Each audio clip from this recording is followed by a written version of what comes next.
भारत में जनजी आंदोलन को लेकर बहुत सारी बातें हो रही है, लेकिन जनजी आंदोलन और एस्ट्रोलॉजी का क्या रिलेशन है, इसके बारे में हम बात करेंगे आज।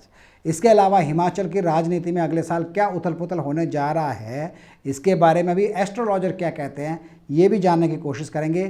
केंद्र सरकार, मोदी सरकार और जो प्रोटेस्टर्स हैं इस समय जनजीज, उनके बीच में जो चल रहा है घमासान, इस बारे में भी क्या होने जा रहा है, क्या उसका कोई पॉजिटिव या नेगेटिव इम्पैक्ट हमारे देश की सरकार के ऊपर पड़ेगा, इसके बारे में भी बात करेंगे। और इन सब चीज़ों के बारे में हम जानेंगे एस्ट्रोलॉजी के थ्रू। एस्ट्रोलॉजी क्या कहती है और एस्ट्रोलॉजी इस बारे में क्या क्या अलग अलग गणना लेकर के आ रहे हैं एस्ट्रोलॉजर इस समय, इस बारे में हम जानने की कोशिश करेंगे। आप देख रहे हैं इनॉक्स न्यूज़, मैं हूं अजय के सकलानी और आपको बता देते हैं इस समय हमारे साथ स्टूडियो में मौजूद है दिलेर सिंह ठाकुर, एस्ट्रोलॉजर। तो दिलेर जी, आपका स्वागत है हमारे बीच। इनॉक्स न्यूज़ और अजय जी, आपको सादर प्रणाम। आपके सभी दर्शकों को सबसे पहले तो आपने दर्शकों को प्रणाम कर दिया, अब दर्शकों को ही बताना है कि आज के समय में जब राजनीति की हम बात करते हैं, साइंस की बात करते हैं और सोशल मीडिया में न्यूमरोलॉजी की इतनी बात होती है, उसके बीच में आप एस्ट्रोलॉजी को कैसे देखते हैं? देखिए, राजनीति के बारे में तो राजनीतिक विश्लेषक ज़्यादा अच्छे से बता सकते हैं, मैं सिर्फ एस्ट्रोलॉजी की बात कर सकता हूं। और जो भी परिस्थितियां बनती है वो एक प्रकृति में एक बदलाव को संकेत वो मिलता है, उसको दर्शाती है। इस तरह के बदलाव पास्ट में भी हुए हैं, वर्तमान में भी हो रहे हैं और फ्यूचर में भी होते हैं। ये हमारे समाज, हमारे देश और दुनिया, हर जगह इस तरह के बदलाव, ये प्रकृति का नियम है, ये होने होते हैं। एस्ट्रोलॉजी से भी ये कनेक्ट होते हैं। और तो इस दौर में अगर हम बात करें तो एस्ट्रोलॉजी की जो गरिमा है या एस्ट्रोलॉजी के हम बात करें कि आज के समय में एस्ट्रोलॉजी कितनी स्ट्रांग है? देखिए, ये व्यक्ति विशेष जो इसके ऊपर गहन रिसर्च कर रहे हैं वो कितना की समय एस्ट्रोलॉजी के लिए देते हैं। ये एक ऐसा समंदर है जिसमें अगर रोज़ कोई व्यक्ति, कोई एस्ट्रोलॉजर गोता लगाता है तो एक मोती अवश्य पाता है। और रही बात जो इसमें समय नहीं दे पाते हैं और एक स्टेटमेंट अगर उनको देना हो तो उसमें उनको मुश्किल होगी और एस्ट्रोलॉजिकल गणना करने में उनको कठिनाई होती है। लेकिन राजनीतिक क्षेत्र या कोई दूसरे क्षेत्र है, उसमें व्यक्ति अगर अपना समय एस्ट्रोलॉजी में इसके ऊपर देता है तो निश्चित रूप से कोई ना कोई एक प्रेडिक्शंस जरूर बनती है। मैंने लास्ट मंथ 24 जून को ही एक प्रेडिक्शन निकाली थी, जो मैंने अपना समय देकर और मैंने ग्रहों का जो गोचर था उसको देखकर एक प्रेडिक्शन बनाई थी, जिसमें मैंने बताया था कि 3 तरीके से मैंने वो प्रेडिक्शन करी थी। उसमें 3 लाइन्स थी, एक भारत के लिए, एक मध्य एशिया के लिए, एक ओवरऑल जो मैंने स्टेटमेंट दी थी कि अचानक होने वाली घटनाएं जो कि गुप्त होती है, उनका आप एग्जैक्ट आइडिया नहीं बता सकते, क्योंकि अगर जो गुप्त है चीज़ हो तो एकदम ही पता लगेगा उसका। तो मेरी सोशल मीडिया में, मेरे फेसबुक दिलेर ठाकुर पेज में वहाँ पड़ी है, अभी 24 जून की मेरी प्रेडिक्शन है। उसमें मैंने बताया था कि मध्य एशिया में सीज़ फायर हो चुका था, लेकिन उसके बाद 26 को दोबारा वहाँ पर अमेरिका ने बम गिराए। और रही बात अचानक होने वाली घटनाओं की, तो 24 रात को यानी कि 25 को सुबह वेनेजुएला में जो अचानक होने वाली घटना है जिसमें अर्थक्वेक था, वो हुआ। और भारत के लिए जो लड़ाई झगड़े और तनाव वाली जो स्थिति थी, वो भारत में एक ये जो आंदोलन अभी हो रहा था, जिसको कि एक्सपेक्ट नहीं किया जा रहा था कि एक बड़े आंदोलन के रूप में या जिस तरह का इसको अब तवज्जो दी जा रही है, उस वक्त इसकी प्रेडिक्शंस कोई भी राजनीतिक विश्लेषक, इवन राजनीतिक दल, जो पॉलिटिकल पार्टीज चाहे वो कोई भी नहीं कर पा रहा था। लेकिन ये जो था, मैंने ये प्रेडिक्ट किया था, क्योंकि ये भारत के लिए समय मुझे अच्छा नज़र नहीं आ रहा था, तो मैंने वो लिख दिया। जो मैंने गणना करी वो मैंने लिखा, क्योंकि अगर आप किसी चीज़ की गणना करते हैं और इसमें आप विश्वास करते हैं और उसमें अपने पास्ट में रिजल्ट देखे हैं, पास्ट को लेकर बोलूँ तो मैंने in the beginning of the year, जनवरी में जब नए साल की प्रेडिक्शन थी, उसमें मैंने खाड़ी युद्ध का मंथ वाइज जिक्र कर दिया था। मार्च महीने की मैंने प्रेडिक्शन करी थी, उसी दौरान वो युद्ध उनका शुरू हो गया। अगर हम एक बात करें तो आज के टाइम पे बहुत सारे लोग हैं जो एस्ट्रोलॉजी को मानते हैं, बहुत सारे लोग हैं जो एस्ट्रोलॉजी को नहीं भी मानते हैं, कुछ न्यूमरोलॉजी को ज़्यादा मानते हैं। और इस तरह की जो घटनाएं हैं इनके ऊपर जो विश्लेषण है कुछ लोगों ने पहले भी किए हैं और कुछ सही भी हुए हैं, कुछ नहीं भी हुए हैं, ये भी एक बात रही है। लेकिन आज के टाइम पे अगर हम बात करें इंडिया की, तो ये जो प्रोटेस्ट इंडिया में चल रहा है, सीजेपी का जो आंदोलन चल रहा है, या उसको छोड़ के हम ये बोलें कि जेनजीज़ का या जो यंग जनरेशन है, बच्चों का जो आंदोलन चल रहा है, इसका इम्पैक्ट राजनीति में क्या पड़ेगा? क्या हम एस्ट्रोलॉजी की दृष्टि से भी इसको देख सकते हैं? अजय जी, आपने बहुत सारे प्रश्न पूछ लिए इकट्ठे। चलो मैं जो मुझे दिमाग में, हाँ, मतलब अगर हम सीधी बात करें कि जो मोदी सरकार है एक तरफ, मैं आपका इसका जवाब देता हूँ। देखिए, अगर एस्ट्रोलॉजी में बिलीव करने की बात करें तो आप मुझे जानते हैं, मैं साइंस पोस्ट ग्रेजुएट स्टूडेंट रहा हूँ। बहुत देर के बाद मैं एस्ट्रोलॉजी में आया, तो कुछ ना कुछ हमारे ग्रंथ अगर बोलते हैं तो वी शुड रिस्पेक्ट दोस। हमें पहले पढ़ने चाहिए कि उसमें वो सच्चाई है कि नहीं है। जो 20 रुपये का पंचांग, उसमें जो जानकारी आज से कई सालों से चली आ रही है, और जो फिजिक्स की बुक जो 650 की है, पंचांग 20 का है, देखो वो भी पढ़नी चाहिए, लेकिन पंचांग भी पढ़ लेना चाहिए, क्योंकि उसमें जो जानकारी नवग्रहों की कई सालों से चली आ रही है। तो ये जो ग्रहों की जानकारी हमारी साइंस ने तो 90s के बाद, है ना, 1900 शताब्दी के बाद ही जो पूरी जानकारी आने लगी ग्रहों की। तो ये चीज़ें हमारे शास्त्रों में बहुत काफ़ी समय से है।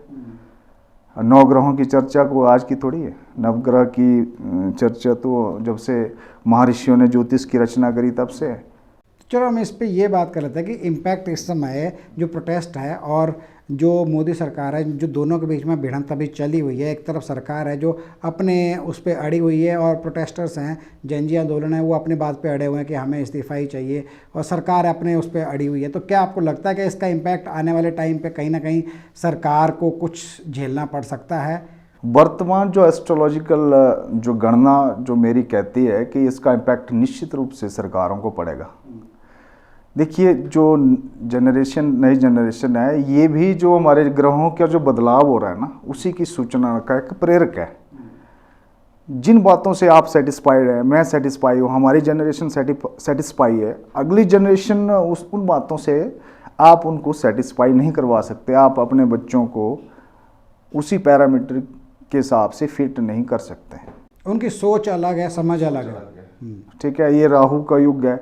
टेक्नोलॉजी, मास मीडिया, कम्युनिकेशन, आज न्यूज़ चैनल से ज़्यादा सोशल मीडिया प्लेटफॉर्म में लोगों की इन्वॉल्वमेंट है। न्यूज़ चैनल से ज़्यादा आज हर घर में 4 फ़ोन है, 4 फ़ोन के ऊपर सोशल मीडिया है, न्यूज़ चैनल, घर में टीवी है, बंद रहते हैं। आप मानते हैं इस चीज़ को? तो ये बदलाव है। तो बदलाव तो हर जगह होना है, राजनीति में हमें निश्चित रूप से बदलाव होना है। ठीक है, जिस तरह से हिंदुस्तान में कई साल तक कांग्रेस पार्टी का राज रहा, फिर लोगों ने बदलाव किया, भारतीय जनता पार्टी को समय दिया।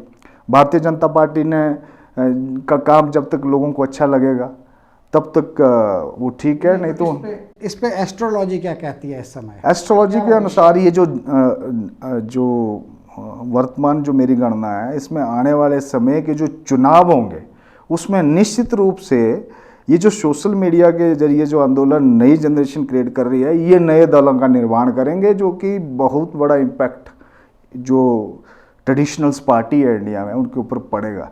उनकी जो वर्तमान लीडरशिप इस बात को सोचे या ना सोचे, समझे या ना समझे, लेकिन जैसा कि ये छोटे छोटे आंदोलन हो रहे थे, लेकिन बाद में अब बड़ी leadership, even the countries prime ministers, they are involve in it, है ना, लोगों से बात कर रहे हैं, तो वो फील कर रहे हैं कि भैया ये बदलाव की शंका है।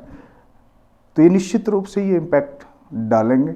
एक इसी पे हम बात करते हैं कि अगले साल हिमाचल में भी चुनाव होने वाले हैं। तो कांग्रेस और बीजेपी का हर एक 5 साल का पैटर्न चलता है कि हर 5 साल में कांग्रेस या बीजेपी का बदलाव होता है आपस में। तो क्या लगता है आपको अगले साल क्या होगा? देखिए, इसमें आज तक एस्ट्रोलॉजिकल प्रेडिक्शन तो मैंने किसी की सुनी नहीं, हो सकता है किसी ने दी हो। यहाँ पर राजनीतिक प्रतिक्रिया जरूर दी जाती है कि यहाँ पर 2 दलों का ही राज चलता है। कि एक क्या दोबारा बीजेपी आ जाए, अब कांग्रेस कंटिन्यू करेगी या फिर इस बार फिर बीजेपी? तो एक और मैं प्रेडिक्शन करता हूँ कि इस बार जो है, जो लोग ऐसा सोच रहे हैं कि दोबारा हम आसानी से आ जाएंगे या रीगेन कर लेंगे, ये 2 राजनीतिक दल, इनके लिए ये जो अब जैसा कि ये सोशल मीडिया प्लेटफॉर्म के जरिए जो लोग जुड़ रहे हैं, इस तरह से नए राजनीतिक दल हिमाचल की राजनीति में कूदेंगे और इसी चुनाव में वो चुनाव में आएंगे। ये मेरी प्रेडिक्शन है, और ये मेरी प्रेडिक्शन नहीं है, ये बदलाव का संकेत है। और जो एस्ट्रोनॉमिकल जो चेंजेस आ रहे हैं ना, जो बदलाव का संकेत कर रहे हैं, और देखो राहु का जो इम्पैक्ट है वर्तमान में, तो ये जो है हर एक घर में हर एक मेंबर के पास है, हर एक व्यक्ति की अलग राय है। मतलब आपका ये कहना है कि बीजेपी कांग्रेस दोनों के लिए आसान नहीं होगा, क्योंकि कोई तीसरा दल भी आएगा। निश्चित रूप से आएगा। और ये आपको लगता है कि जो आज युवाओं का संघर्ष चला है, ये इसी से निकलेगा? देखिए, ये तो जो संघर्ष चले हैं, इसमें और लोगों के जुड़ने की संभावना हो सकती है, और ऐसा है कि इसमें और लोग भी आएंगे जिनकी पॉलिटिकल विल दोनों से डिफर करती है, दोनों राजनीतिक दल से, और इसमें नई जनरेशन के लोग होंगे सारे।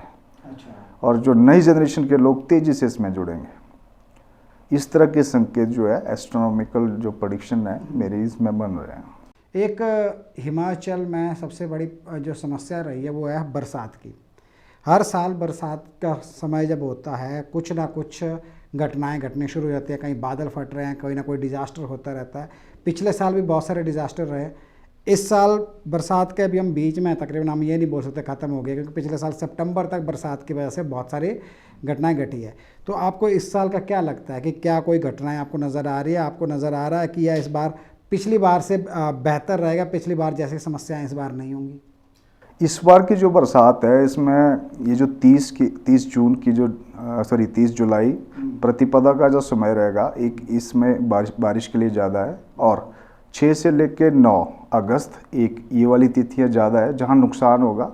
लेकिन इतना ज़्यादा नुकसान, वो तो वैसे भी नुकसान होता ही है बरसात का, वैसे ही रहेगा, कोई विशेष इम्पैक्ट नहीं रहेगा। लेकिन इन तिथियों में ज़्यादा नुकसान होने की संभावना है। 30 जुलाई और 6 से 9 अगस्त, 6 से 9 अगस्त के बीच इन में तिथियों के बीच में जी, ये ज़्यादा वो है।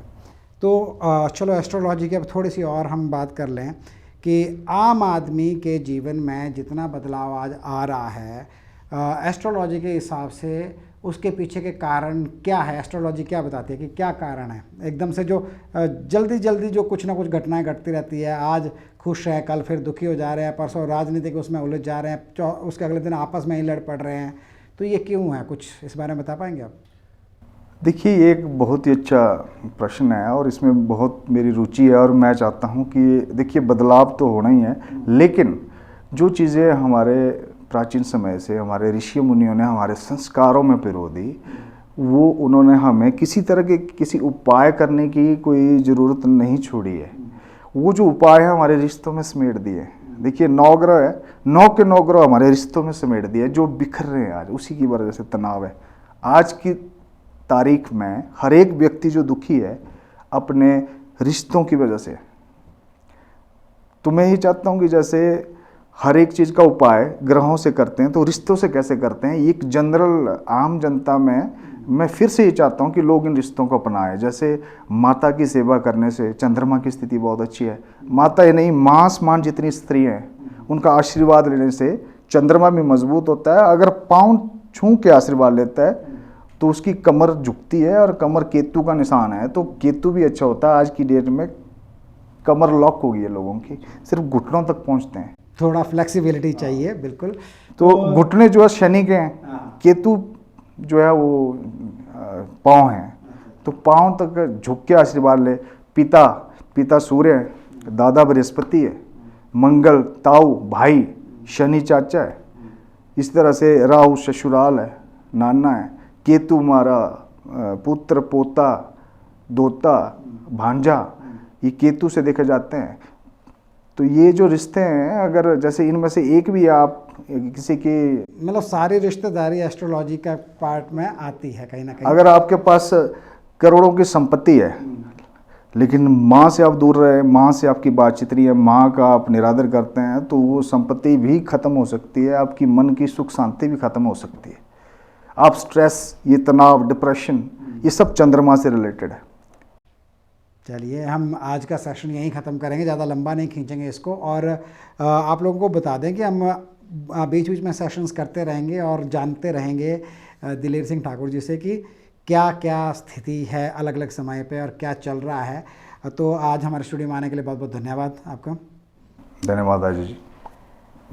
दिलेर सिंह ठाकुर, जैसे इन्होंने कहा कि राजनीतिक उथल पुथल बढ़ेगा केंद्र में भी, और इन्होंने एक नई भविष्यवाणी की है कि हिमाचल में तो और ज़्यादा बढ़ेगा क्योंकि एक और पार्टी के आने के संकेत है भाजपा और कांग्रेस के अलावा। मुझे लगता है जो युवा है वो कहीं ना कहीं इस बात से एग्री कर रहे होंगे क्योंकि वो भी चाहते हैं, और ज़्यादातर लोग हिमाचल के ये भी चाहते हैं कि सच में कोई और भी आए, क्योंकि थक गए हैं लोग ऑफकोर्स इन्हीं चुनावी जो दल हैं इनको चुन चुन करके। तो अब क्या होता है वो तो आगे की बात है, लेकिन हाँ एक बरसात को लेकर एक बात इन्होंने कही है कि 30 जुलाई और 6 से लेकर 9 अगस्त 10 अगस्त का बीच का जो समय है उसमें बारिश ज़्यादा होगी और उसमें घटनाएं घटने के भी ज़्यादा चांसेस हैं। ये वेदर रिपोर्ट नहीं कह रही है, ये हमारे एस्ट्रोलॉजर कह रहे हैं। तो हमारे साथ जुड़ने के लिए बहुत बहुत धन्यवाद। नमस्कार।